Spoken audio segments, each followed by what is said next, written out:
Okay, good morning children. Welcome to the new session. Same lesson, we will do another topic today. Same lesson, animal world. We have to do the same lesson, animal world. We will cover another topic here. Now, all of you take a deep breath. Leave it. Again a deep breath. Leave. Again a deep breath. Leave. So if you do like this, how do you feel? You feel rejuvenated, right? All the thoughts of your brain will vanish and you will become very calm, isn't it? Now, close the nose.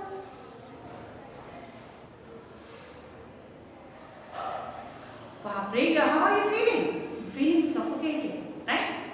You're feeling suffocated. Why?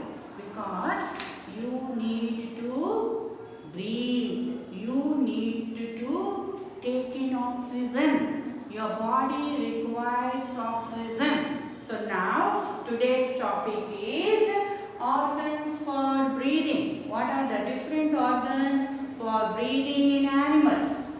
Organs for breathing. So today's topic is organs for breathing, isn't it? So all the living organisms need to breathe, isn't it? All the living organisms have to breathe. They need to breathe to survive because every living organism needs oxygen for its survival. So for that they have to breathe.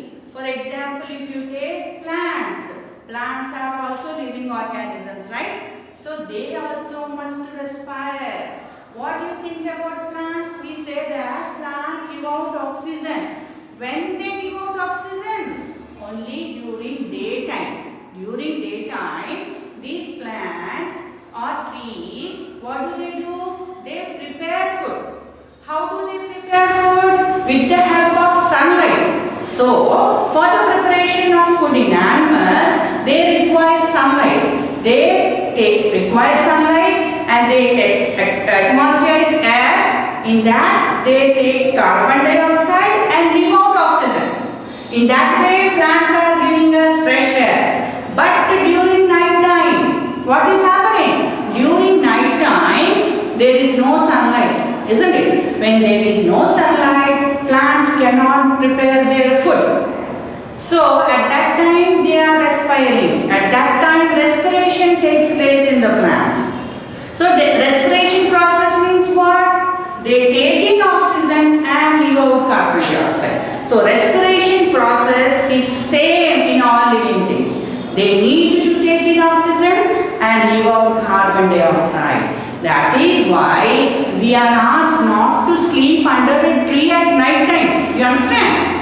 Yes, because the tree will leave CO2 at that time, carbon dioxide at that time. That is why we are asked not to sleep under a tree. That's why. So, at early morning when you go for a morning walk, you have to go in the gardens because there will be number of trees in the park. The number of trees will be there around, isn't it? So, they will be giving out oxygen, that will be fresh air, and your body takes that fresh air and you will be again out of stress. So now we have to learn here about the breathing organs for breathing. So breathing is very much essential. Oxygen is very much essential to the body. Oxygen helps how does oxygen help? This oxygen helps the food that we take, it will break into simpler forms and then it will give you energy. So oxygen is necessary for every living organism. Is necessary to live, isn't it? So oxygen, what happens? What is the function of this oxygen? This oxygen will break the food you take into simpler forms and releases energy. That is the main function of this oxygen. So now all the living organisms have different organs for breathing. So let us learn about the organs of breathing. Lungs.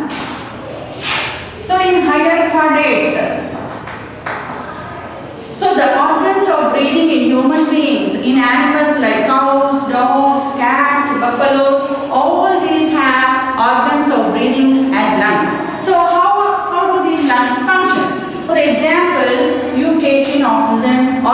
taking atmospheric air through your nose.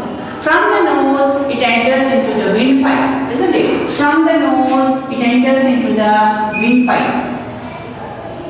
From the windpipe, it goes into the lungs. So these lungs, they help in the exchange of gases. Exchange of gases takes place in the lungs. Exchange of gases and what? Our body requires oxygen and CO2 will be released out. So when you are inhaling, you are taking in air. When you are exhaling, you are letting out the air which is not required by your body. So in this way. So these are the organs of breathing. Air holes will be there, areoles will be there, trachea, all this will be connected like this, isn't it? These are the organs of breathing in mammals, isn't it? Lungs. Not only in mammals, other birds also have organs of breathing as lungs. So these are the lungs. These lungs are the organs of breathing. You breathe in air through the nose. From the nose it enters the windpipe and then it goes into the lungs. So these lungs are the organs of breathing in many animals like human beings. We have lungs, cows, dogs, buffaloes, cats. All these have lungs as their organs for breathing. So this is about the lungs. Now let us learn about the organs of breathing in aquatic animals. Aquatic animals means again fish, isn't it? Animals that live in water. So what are the organs of breathing in fish and all? So gills. So gills are the organs of breathing for fish. In that way, if you take a fish like this, isn't it? Here there is an opening and here they have gills. So these gills are feather-like structures. Here there will be lot of blood supply here because they are doing the function of breathing. Now these organs are designed in such a way that they can only take the dissolved oxygen from water. What is the formula of water? H2O. So it contains oxygen in it. So these gills are made in such a way that they can take the dissolved oxygen from the water. So these gills help in taking the dissolved oxygen from water and they supply oxygen to the body of this. So gills help these organisms that are living in water to breathe. So gills are the organs of respiration in fish, in crab, like that. In prawns, shrimps we say, isn't it? So these are the organs of respiration in this type of animals. Now, organ of respiration, there is another one organ that helps in respiration. So that is skin. Skin is also one of the organs of respiration. In small living organisms like earthworm, in this small living organisms like earthworm, what happens here is these earthworms have skin as their respiratory organ. Earthworm, even frogs. Frog is an organism or is an amphibian that lives both in land and water, isn't it? It will live on land and it also lives in water. So these earthworm and frog, they respire with the help of their moist skin. This moist skin will help them in respiration. So this moist skin will help to respire when the frog is in water. Is in water. When the frog is in water, the moist skin will help the frog to take do the process of respiration. For earthworm also, the moist skin will help to take the process of respiration. So when on land, when the frog is on land, the lungs help the frog to respire. So when on land, frog has the organs of respiration are lungs. So in that way, skin is also one of the organs of respiration in animals like earthworm and frog. So earthworm will respire with the help of its moist skin. Frog also will take the process of respiration with the help of its moist skin when it is in water, and when it will take the lungs are the organs of respiration when the frog is on land. Now another Another organ of respiration is blowholes. Now, how do these blowholes help? Now, for example, animals like whales, dolphins, and dolphins. What type of organisms are these? Blowholes are also the organs of respiration in some animals like whales and dolphins. Now, these whales and dolphins are not fish, they are mammals. So, they have their organs of respiration as lungs. Even these have the organs of respiration are lungs. So, these dolphin and whale, they come to the surface of the water. They live in water, right? But to respire, they come to the surface of the water and they take in the atmospheric air. And they have a hole on the top of their body. If this is a whale something like this, it has a hole on the top of its body here. So that hole will help the fish to respire, and it will take the atmospheric air and they leave out the CO2 which is not required their body in the form of a big fountain. It comes out like that. That is why these holes are called as blowholes, because they blow out water along with the gas and they take up. So whales, blowholes are the organs of respiration in whales and dolphins. Even though these are live in water, these are not fish, these are mammals. So the organs of respiration in the whale is lungs. So these lungs are the organs of respiration and they have been breathing. So next is the spiracles. Now another organ of respiration is spiracles. Now let us learn something about the spiracles. Now these spiracles are the organs of respiration in insects. Small insects like cockroach, butterflies will be there, no? Mosquitoes and all.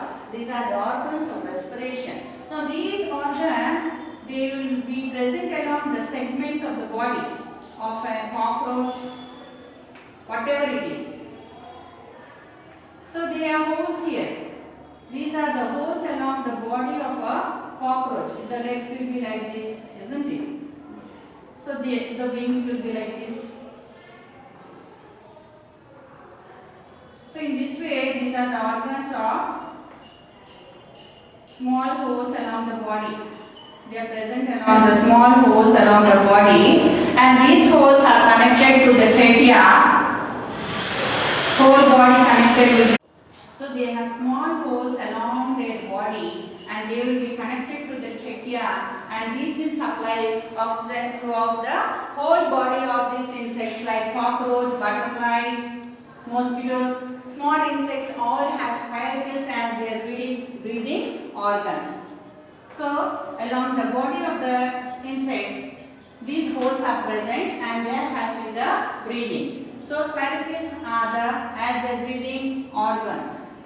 Which organisms have? Insects have. Insects have spiracles as their breathing organs. These organs are found in insects. These holes are found along the body of insect, and these holes allow the oxygen, or they breathe and take in oxygen along these holes. So these spiracles are the organs of respiration in insects like cockroach, butterfly, and all these have spiracles along their bodies. Now this is what we have learned about the organs for breathing. Now let us learn about the feeding habits of animals. Let us learn about the feeding habits of animals. Now according to their feeding habits means they have to eat food, right? Feeding habits of animals. Feeding habits of animals. Feeding habits of animals and these animals must eat something to survive, isn't it? When you want to eat something, your mother will come with some plate, whatever you want to have, she will serve you. Here it is not possible for them, no, they have to eat by their own. So in that they have to go in search of their food. So depending upon the feeding habits of these animals, they have been categorized into different categories. So herbivores, carnivores, and omnivores. this way, depending upon their feeding habits, these animals have been categorized into these varieties, these types: herbivores, carnivores, and omnivores. Now let us learn about the herbivores animals. Herbivore animals are those that eat plant and plant products. Herbivorous animals eat plant and plant products. Plant material or plant products, you can say. Plant material. So what are these plant materials? They eat the leaves, they eat the stems, they eat the fruit, they eat even the roots, isn't it? So anything related to this plant, whatever they eat, so these type of animals are said to be the herbivore animals. Now, herbivore animals, give me some examples of herbivore animals. The animals which you see around in your surroundings, what are they? Yes, very good. Cow, goat, what else? Yes, giraffe is also an herbivore animal, isn't it? Same by cow, goat, giraffe, buffalo, all these are herbivore animals, isn't it? So we find different types. Elephant is also an herbivore animal, such a big thing. Such a big animal, isn't it? Herbivore animal.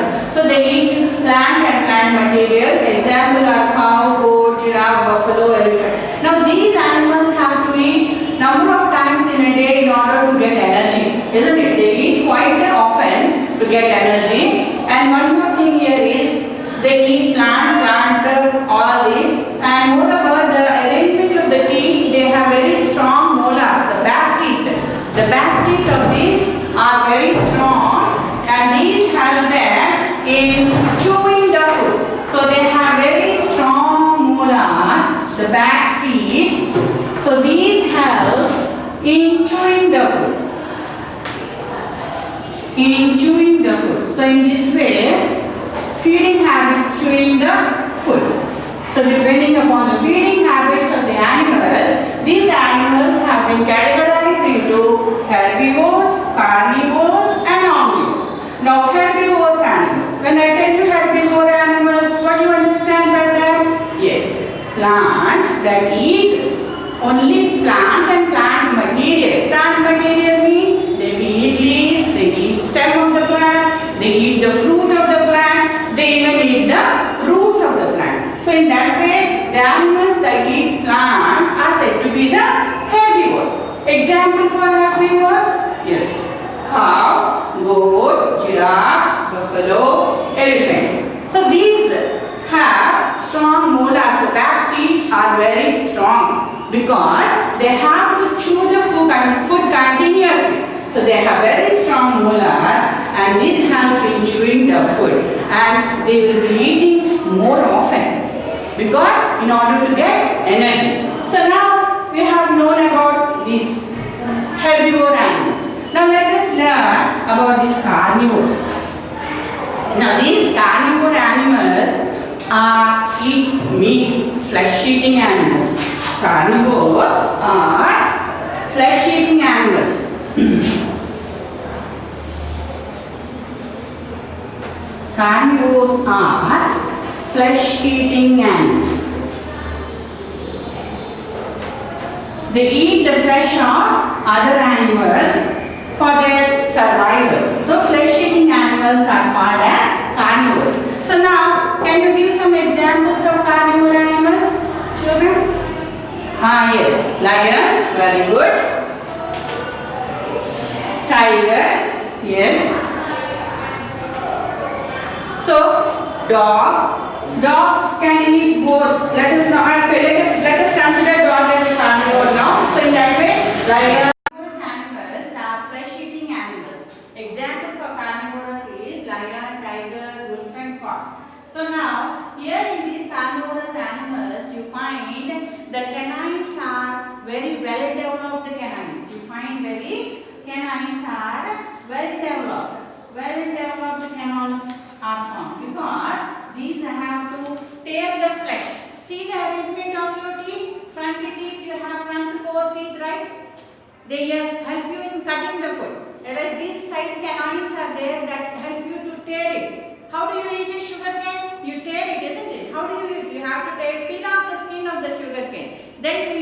So in that way, what are you doing? You are using your canines. It is a very sharp teeth. So in carnivorous animals, you find these canines are very well developed, sharp. When you have you seen the tiger or a lion opening its mouth? When it's opening its mouth, what is happening? You can see the canines are very sharp.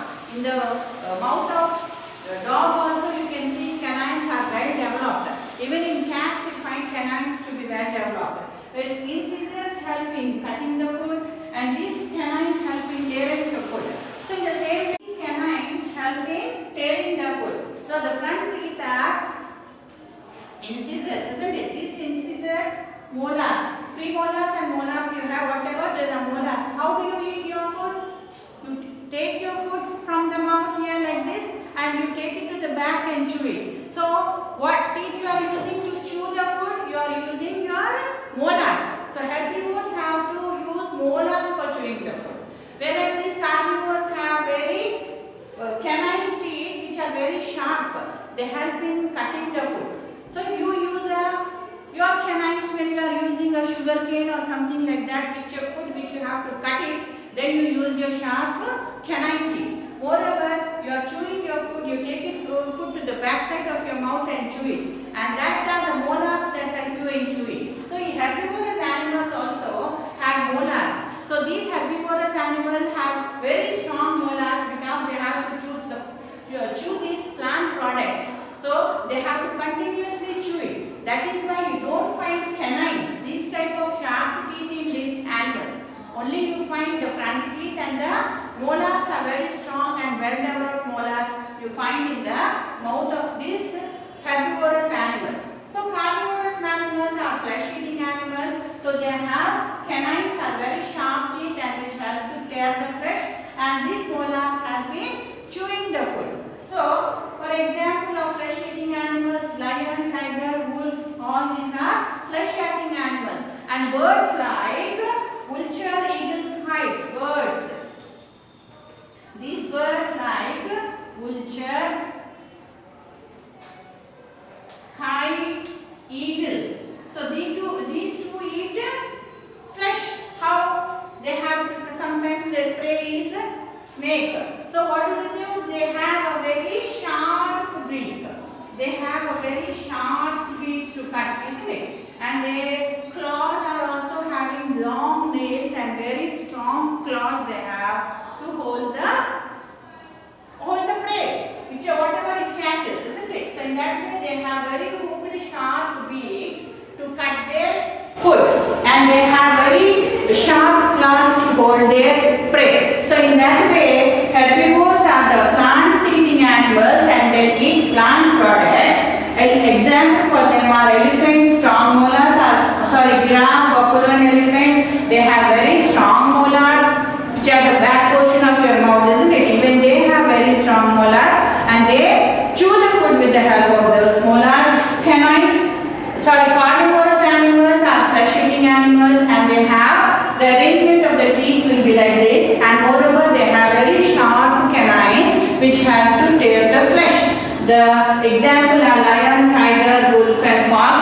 Even birds like vultures, kite, they are carnivorous birds. So they have a very strong and hooked beak. And have very strong claws. With the help of these they hold the prey and they tear the flesh of it with the help of their beaks. So let's learn about the omnivorous animals. Let us learn about the omnivores. So these omnivore animals are those omnivores. Omnivores are those which eat both kind of food. They eat plant products, they also eat meat. So these omnivorous animals, for example, you can say human being, isn't it? Human being, crow, man, that is crow, man are the examples of carnivore animals, omnivore animals. They eat both, isn't it? So these omnivores have variety of food. They have different type of food to eat when comparatively seen with herbivores and carnivores. That's or no? Because these can eat both. Whereas herbivores have to eat only plant products and carnivore animals have to eat only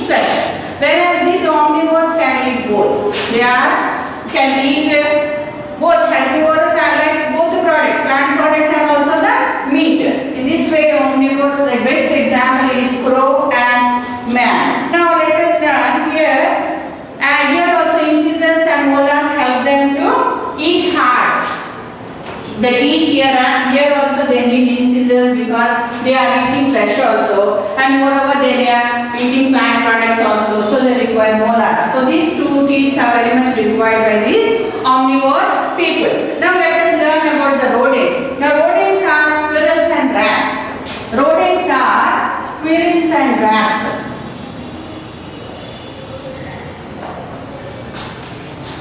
Rodents. So these, what do they do? They have front teeth. They have two front teeth with which they gnaw their food. What do you mean by gnaw? Nibbling, cutting very fast. You see rats, squirrels, how do they eat? They'll be cutting fast like this, isn't it? And they do like that. That's called as gnawing of the food. So in this way, other than this, there are other animals known as parasites. Now what are these parasites? These parasites, they depend on other living organisms on or inside their body they survive. For example is mosquito, leech, bugs. Bugs, mosquito and leeches.